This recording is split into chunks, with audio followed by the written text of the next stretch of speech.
Jay Young joins us, fourth-generation oil and gas professional, and he's here to talk about the fact that gas prices, while they have dropped for 70 days in a row, that may not be going on forever. Jay, welcome to the program. Hey, thank you. Thanks for having me on again. Why have gas prices dropped 70 days in a row?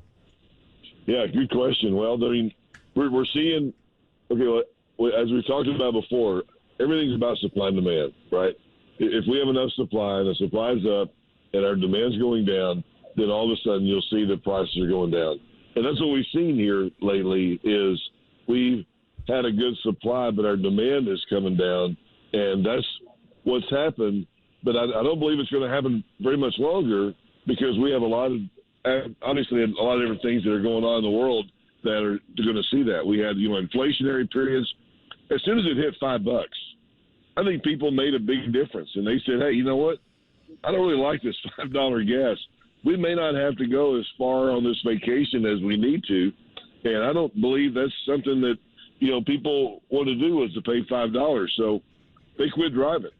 We had some, COVID concerns over in China, other inflationary items. So people just said, hey, let's just don't do it. I don't believe that's going to be the case coming into the fall here. And when people drive to work and drive to school, that's not questionable, activities they have to do. They have to go to school. They have to go to work.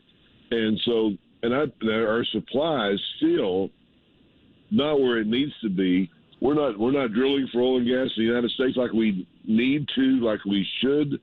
And it's all because of, one of the biggest reasons came out not long ago was four oil companies had made $30 billion in the second quarter, which is normally, and I always say that, one of the best things that you can do for high oil prices is high oil prices, right? Because when high oil prices are up and all of a sudden oil and gas companies start drilling because of high oil prices, then you see the supply come down because they drill more wells. And as you drill more wells, the supply goes up. That's not happening this time. That's not happening because you'll see a lot of oil and gas companies that are making billions and billions of dollars. Exxon made $6 billion in the first quarter. They spent $10 billion buying back their stock. Jay, let me ask you real quick. We need a 20-second answer on this. Are we going to see gas prices go up this fall? Yes.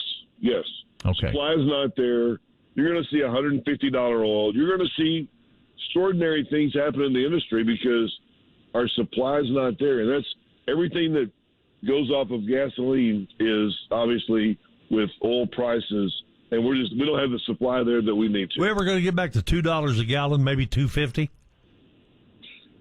not under this administration. Okay, that's going to turn us into politicals. But yeah. Okay. All right, Jay Young. It's going to take a while. Jay Young, fourth generation oil and gas professional. Jay, thanks for coming on WBAP. Absolutely. Thank you for having me.